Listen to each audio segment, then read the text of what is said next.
first hour. And that was amazing. Okay, so gang stalking. Well, there's no shortage of that topic spoken here.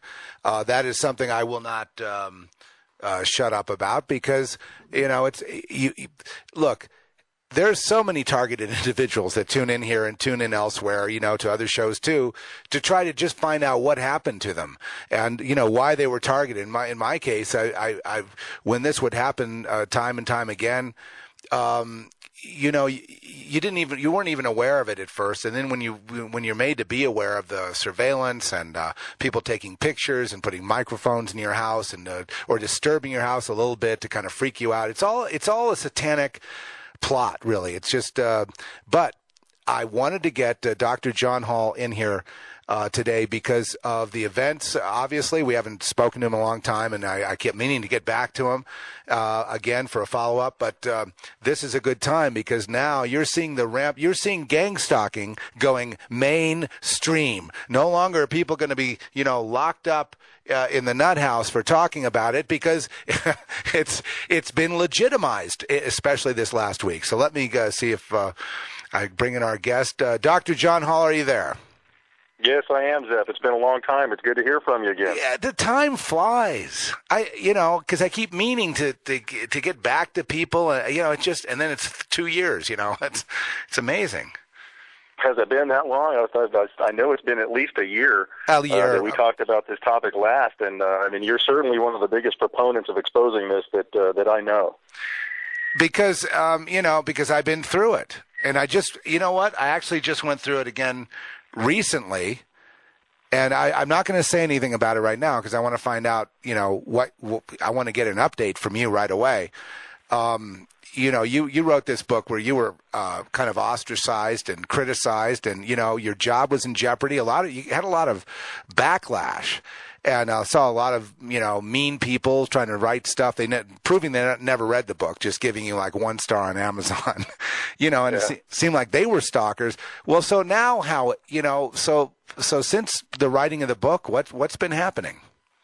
You remember the book is called A New Breed, Satellite Terrorism in America, and it goes through not only the gang stalking aspect of this, but electronic harassment, which goes hand in hand. A lot of changes in the last, especially in the last year. You're right, it has slightly started to become more mainstream. There are some mainstream media sources starting to pick up these problems. And there's some people, some stars and celebrities starting to come forward with these complaints, which is actually done it a little bit of good. Of course, there's still the general public consensus that it's all mental illness. And even with the celebrities voicing this complaints, it goes along with it. But that's how it's designed to work. It's designed to make one look mentally ill. But you're talking about the Quaids. Yeah.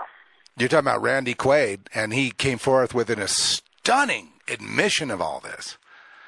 Just unbelievable. Yeah, and Randy Quaid is typical of a victim. He's had some problems in the past. He hasn't exactly been an angel in the celebrity circles, right. And that is exactly the type of people that they like to victimize, because it's your past history that further victimizes you and lends to discreditation. Right. And they've certainly done that with him. So, in other words, finding someone that's already weak in terms of the public perception, so that when they complain, they won't be able to get anywhere. Well, that's exactly right, Zeph. And if you look back at the early research into mind control and was MK Ultra, mm-hmm. and almost all the victims were what we term social outliers. They were men who were using prostitutes. They were people that were involved in the drug counterculture. They were people that already had a lifestyle that was somewhat discrediting to them. So when they did get not victimized, no one would listen, because they'd say, well, you used to do this, you were involved in this, and there was always an excuse for why it was happening, and usually that excuse went back to drugs or mental illness. Yeah, most creative people, artists in Hollywood and elsewhere, but most creative people, whether you're successful or not, have tended to mess around with drugs and, just excesses at times, and maybe it's because of their creativity. That could be it, but whatever it is, it can be used then against them later, and you can never live it down. If you've done time in a rehab, for example, that record follows you. And even though and even more than that, I don't know if you've noticed, there's commercials out right now that have Glenn Close and several other stars that are standing next to people that have had mental health diagnoses, wearing T-shirts where one T-shirt will say support system and the other one will say bipolar disease, and they're trying to mainstream this attitude that it's okay to be mentally ill, that these are people and they have a problem and it can be corrected or be dealt with. But that's just far from the truth in real society. In real society, once you're diagnosed with any type of mental illness, you're looked at differently. You're looked at differently in society. You're looked at differently in your job. And usually the downhill slide starts after a false diagnosis. Well, yeah, and that's why I had one of our friends, one of our listeners, who happens to be a doctor. He wrote up that I was sane, and that I was of sound mind and body, and he, wrote it in an official document and signed it. He said, "You might need that." Just in case. And the sad part is the psychiatric community at the community level probably largely is ignorant of the technology and how the stalking works.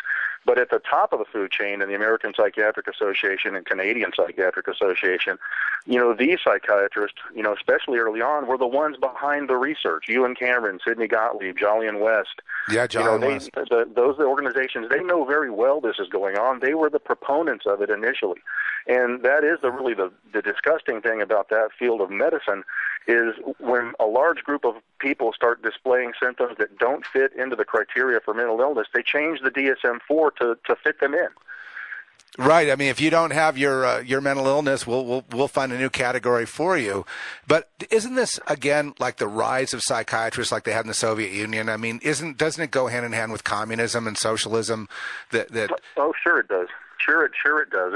And in this country, especially in the DOD, the psychiatric professionals have been used as a weapon for some time.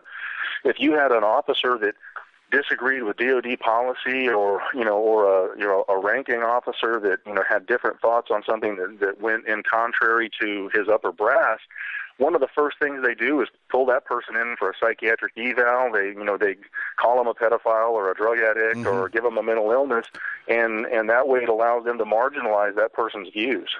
Well, so now that this last week has passed, and now that the rhetoric, the fervor, the intensity, the heat of this nation is at the boiling point. What do you think going forward? What's going to happen with regard to gang stalking? I mean, it's now they've been given legitimacy to go ahead and do it more. Yeah, that's one of the troubling things. But at least the good thing is Fox News and some other mainstream media sources are finally starting to take a look at this. I did an interview with Fox News out of Sacramento yesterday, as a matter of fact.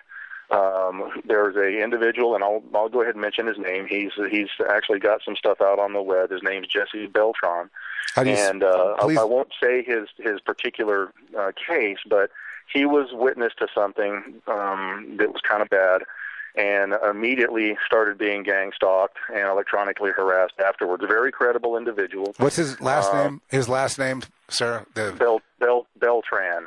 Okay. Beltran. And he, got in contact with me, and a very credible, educated person, has lawyers behind him. He was found to be chipped. Went to a dentist office for some basic dental work, and woke up 4 hours later covered in blood and sweat, and was chipped on either side of the T&J joints in the jaw, and has been frequency scanned, has been imaged, is found to be chipped, has physicians that are working with him on extraction, and actually has Fox News doing a piece on his story. Mm-hmm. Yeah, I see here that he had an RFID chip in him. Is that right? That's right. And okay, so I would think that a lot of that is a kind of a pretext to chipping everyone. And that's the biblical. Well, and that's one of the things we think, but most victims were not finding chips in, and if you read Dr. Robert Duncan, is a former DARPA government researcher who did a lot of work in CIA programs, who has also come out against this technology, just released a book called Soul Catcher, Volume 2. Mm-hmm. And he goes into detail on how brain entrainment can be done to cause just about any symptom, including voices in the head. And his take on it, and my take somewhat as well, is that the chipping is older technology, that most of this can be done now through remote neural monitoring, brainwave sensing, that where there really is no chip required. Yeah. Okay, so this idea that perhaps that whole biblical thing of some something under the skin, under the forehead or the hand. Do you think they'll do it just to fulfill the biblical prophecy, or is it no longer necessary?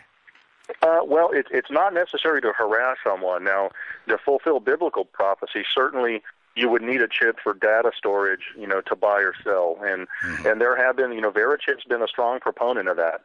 And, and they say that their chips are mainly for storage and not for tracking. I mean, most of us think that's mostly BS. But, right. That part of the prophecy certainly is true. And if you look at the current health bill, unless we get it repealed, there is a provision in the Obama health care bill for chipping, to have your medical data in a chip in your forearm.